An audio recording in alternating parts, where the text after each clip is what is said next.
Howdy my totally tubular gamers, and we're back for another ranking video, and today's ranking video is going to be a bit of an interesting one. It's going to be on the much beloved Plants vs. Zombies series.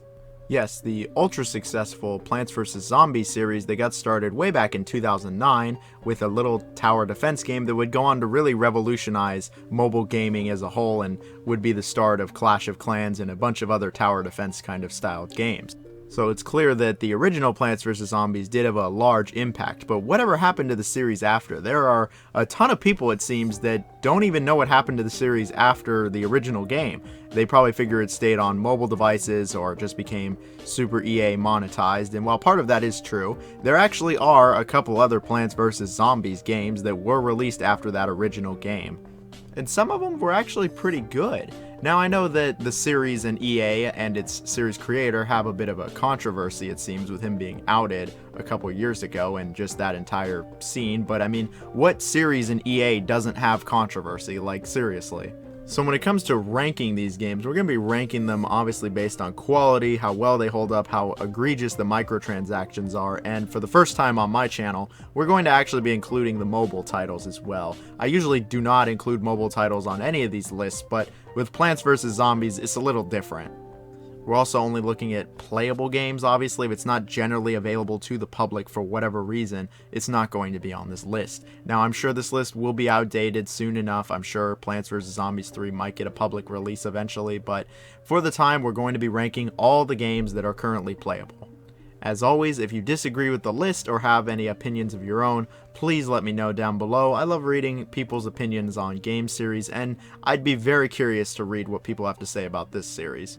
So enough with the formalities, let's just get right into it. Let's rank the entire Plants vs. Zombies series as of now. So what do I think is the worst of this entire series? Plants vs. Zombies Battle for Neighborville is what I believe to be the worst in the Plants vs. Zombies series, and it's actually the game that made me want to make this video, really inspired me to play this video, because I played this game and was like, wow, this sucks. And it's also the latest in the PVZ series at this point in time.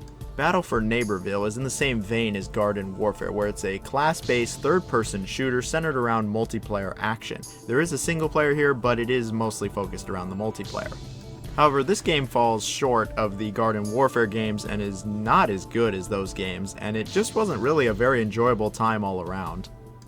The game feels like a decent step back from Garden Warfare 2. The variants are just gone for the classes, the customization is nowhere near as good, the microtransactions are a lot more egregious and in your face than PVZ Garden Warfare 2, the single player has somehow gotten worse, the map design is not very good in this game and it doesn't flow all that well for most of these game modes, and the game just feels like it has much less content than Garden Warfare 2, and it even tried to push a live service model. I even heard some people calling this game baby's first live service, as it was a live service styled game towards children. And there's not much I hate more in the modern gaming industry than live service games. I think these are just garbage. I think this game isn't very good, and I don't like what it offered to the table, because what it offered was nothing consumer friendly or even as good as Garden Warfare 2. The single player has you exploring these bigger open areas, kind of like Garden Warfare 2, but it's not as good. It's really quite boring, it's very repetitive, and I couldn't even finish it. I was just so done with it after even a little bit. Like I said, most of the classes have been reworked, and I don't like how some of these have been reworked. I just don't think they play as well. The new classes, I could really take them or leave them. It just doesn't really feel like all that much was put into them, and it just feels like the inferior version of Garden Warfare. Playing this game, it upset me. It upset me because I just did not like what I was playing. I don't like the direction the series is going. I hope that this is just a weird, shitty little spin-off and the series can get back on track, because this is not good. This is not a good model. This is not consumer friendly, and this just doesn't even play that well. I mean, yeah, there could be a little bit of fun here, but I just think that when compared to the other PVZ games, it's at the bottom of the list for a reason, and I don't recommend it. Now, the next game on our list is Plants vs. Zombies Heroes, released for mobile devices. Now, I don't have all that much experience with this game, I'm not gonna lie, but I think it's better than Battle for Neighborville. So, Plants vs. Zombies Heroes is a card-based game, again, only for mobile devices. Now, when it comes to card games, I'm not the biggest fan. I mean, I wasn't even that big on Gwent, so when I was trying this, I mean, it wasn't really hitting all the right buttons for me, but I could very much see how someone could get really into this, especially if they like card games. It's got a unique system, it's got decent flow. The microtransactions, yeah, they're definitely here and they're in full force, but they didn't seem to be the worst compared to some other card games I've seen. One thing I can really praise about the game is the presentation as a whole. I thought the animations were great, the models were great, the art in general was actually really quite good. I think PopCap is really good with the game's art and just the entire art style and aesthetic of these games, and this game absolutely follows that trend. Now, is this game still alive? That's a different question. I mean, it is leaning more towards the zombie side, if you get what I'm saying, but it was a decent little card game. I mean, it's pretty harmless, especially in the grand scheme of things. Could have been a live service towards children, at least it's not that. Again, just a harmless little mobile game. I mean, it is free on the phone, so if you want to try it, go ahead, but I don't really see anyone playing this much nowadays. The next game on our list is Plants vs. Zombies Garden Warfare. Now, when Garden Warfare came out in 2014, I'll be honest, it was pretty shocking. PVZ was strictly a tower defense game, and then all of a sudden here was a third-person shooter running on the Battlefield engine, and I was just like, whoa, this is not what I expected at all. However, I did try it back in 2014 and was like, wow, this is actually pretty good. However, that was in 2014, and in 2021, this game is pretty much dead, which definitely does hurt its place in the rankings, especially the fact that there's no single player. So, Garden Warfare is a Team Fortress 2 styled class-based shooter that sees the plants fighting the zombies in awesome third-person action. There's tons of different classes to choose, they all are very different. The game was quite balanced for the most part, at least I remember it being pretty balanced. The plants and the zombie classes all felt very different from each other and each had a very unique role, and it felt more like Team Fortress 2 than Overwatch, and you gotta remember that this actually came out before Overwatch. There also was a cooperative mode called Garden Ops, which saw the plants fighting the zombies in a little bit more of a traditional PvZ setting, and it was basically just a horde mode. I remember having fun with this like 1 or 2 times, but thinking it was pretty lackluster. There just wasn't all that much behind this, and I mean, nowadays you'd have to get people to actually play it with you when the other PvZ Garden Warfare exists, so there's that. I think the game is decently underrated, especially back when it came out. I thought that, looking back, yeah, it was underrated. It got pretty much swept under the rug when it came out. Had some pretty annoying microtransactions, and you can't really find a game anymore, which is disappointing, but hey, it was fun when it lasted. It isn't full of predatory crap, and it's aged better than Battle for Neighborville already has, and that game has an active player base. I'd rather play the on-life support multiplayer only game than Battle for Neighborville. I do wish that this game had a single player though, or some kind of single player element. It would have helped it on this ranking list. Still though, it was pretty good. The next game on our list is Plants vs. Zombies 2. Yes, the actual real sequel to the original Plants vs. Zombies. Now, unlike its predecessor, this was only released on mobile devices, and I haven't played a ton of this game. I haven't beat it, but I did play quite a bit of it, especially back when I was really obsessed with my phone, which I guess all that much hasn't changed. PVZ 2 really retains the gameplay from the original game and is just as addicting and awesome as ever, where it's just a pretty standard tower defense game by all accounts, but its simplicity and depth really go a long way to provide an enjoyable experience, especially on the phone or like an iPad. This game features time travel and a pretty wacky story and sees a lot more unique environments. I can certainly say that. The environments are different, there's a ton of new units, there's a bunch of different customizable units now, everything is different with the times, and while the gameplay loop is largely the same, I think that there are enough changes here to be like, yeah, this is a unique experience that is actually decently fun.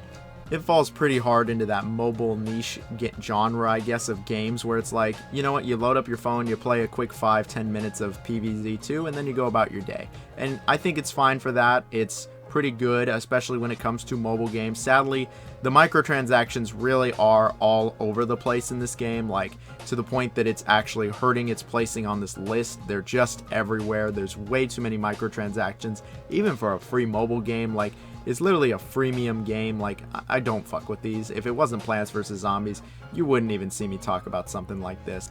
Alas, the gameplay, still pretty alright. The aesthetics, pretty good. Should you play it nowadays? I mean, everyone has a phone, so it's like if you really want to go try this free-to-play game, you can go ahead and play it. It's getting on there for age, though, and I don't think it has the same quality as the first Plants vs. Zombies, but I mean, this was a fine enough follow-up. Plants vs. Zombies Garden Warfare 2 is what I believe to be the second best PVZ game, and I think it's one of the most underrated games of the last like 10 years. It's quite a fun multiplayer experience that really was not experienced by enough people. The game looked at the original Garden Warfare and said, how do we improve this? How do we make this better? And they didn't let EA get their slimy hands all over everything to ruin it either. And unlike the original Garden Warfare, this game is still actually decently active. There is still a player base with this game because they just didn't like Battle for Neighborville that much. And I agree, I think that this game is hell of a lot better. When I say they improved on every single thing from the original Garden Warfare, I really do mean that. Like, they added more classes, they added more uniqueness to each class, they added variants, they added more customization, more maps, better maps, a single player. Garden Ops is expanded on. There's a new variant of it with the zombies.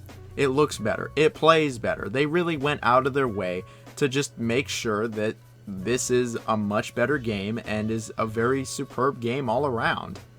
Yeah, it's still a class-based third-person shooter, but I'll be honest, like, no other game plays like this. Like, it's just got its own unique little niche that it fills, and it's the only game that really plays like this, with such unique classes, and there's just so much customization. You can play this game so many different ways, and you'll be successful, because the game has just been rebalanced over and over and over to a point that there really is no bad class in this game. Like, you can be successful with all the classes, which is not something I can say for a lot of team-based shooters. I mean, I certainly can't say that about Overwatch, that's for sure. I'd rather play this game than Overwatch, though. And while there is a single player, I'll be the first to say that it's not all that great. It is relatively boring. It doesn't seem to be very engaging. It just kind of feels like almost bot matches, and it just feels like the multiplayer modes put into single player. Like, it just doesn't feel very unique, and I didn't even finish it. I was just like, that's not all that great. Better than Battle for Neighborville, but it's just pretty mediocre. But the microtransactions are not that horrible. I mean, I still don't like them, and I think that they still hurt the game, but I mean, it's not live service for children. It was a really unique multiplayer experience, though, and I think that the first Garden Warfare really laid the foundation, and this improved it and is the magnum opus of the Garden Warfare third-person shooter series of PVZ, and I think anyone who's put even a decent amount of time into this game can agree that there's really nothing else like it, and that it's actually quite good. I can absolutely recommend the game. Might be a little hard to find games sometimes, but I mean, there is even the little co-op mode, which is better than the first Garden Warfare. It has a lot more variety and a lot more to it. So if you know somebody that you'd love to play this game with, I mean, that really is going to help out a lot. And the game isn't dead. It's not dead. It's doing not great, but it's still alive, and I still think it's worth playing. So you know that the original Plants vs. Zombies had to be the best Plants vs. Zombies. Like, the original game is just excellent. It is a total classic nowadays, and not only did it totally revolutionize like the entire tower defense genre, but the game was just really engaging to play. Like I said at the start of this video, it really changed mobile gaming as a whole, because this game was just that good, and a lot of the developers look to this game, even nowadays, for how tower defense games should be played. It was accessible, it was easy to pick up to play, but there was a lot of depth with it as well. And it was very easy to understand. Like, it was just plants hunkered down in the backyard fighting off the zombies. There were tons of different units, tons of different ways of play, and the game started out simple enough and started out easy enough. However, it would quickly evolve into it could be a very stressful, difficult game, and it can get very challenging at certain parts. And sure, you weren't going to snap your phone in half, it wasn't that hard, but it was actually a bit deceptive. Like, the game seems super easy to understand, but then you actually play it and get really into it, and you're like, there's a lot more than meets the eye here.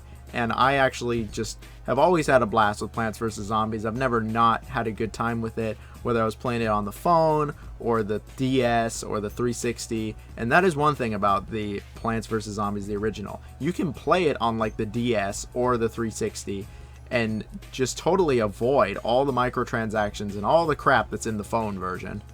I mean, maybe that says something about our gaming industry as a whole, that I think the best PVZ game is the only one without microtransactions, as long as you're playing, you know, like the 360 version. But my point still stands. Plants vs. Zombies, the original, is an absolute classic. It is one of the best tower defense games ever made. It's up there as probably one of my favorites, if not my favorite tower defense game. Like, I've always had a lot of fun. There's so much customization. There's so many ways to go about these battles. It never really gets old. It's one of those like simple to understand, hard to master, really addicting either way kind of games. And I mean, who doesn't like Plants vs. Zombies? Like, you're gonna come out here and tell me you don't like this game? I mean, if somebody told me they didn't like Plants vs. Zombies, I'd be like, get the fuck out of here. What are you gonna go play your shitty FIFA or Madden or whatever, or some other stupid EA series? Like, no. The original Plants vs. Zombies, classic, great game, one of the most universally beloved games probably like ever. I mean, it's very based, I can say that. Absolutely based, definitely keck, not cringe. And I'm going to just stop talking like a zoomer and just end this video and say that I'd love to know what your favorite Plants vs. Zombie game is. I doubt it's any of the other ones, other than maybe Garden Warfare 2. I mean, okay, I'm just done talking now. Everyone have a great day. Subscribe, please. See ya.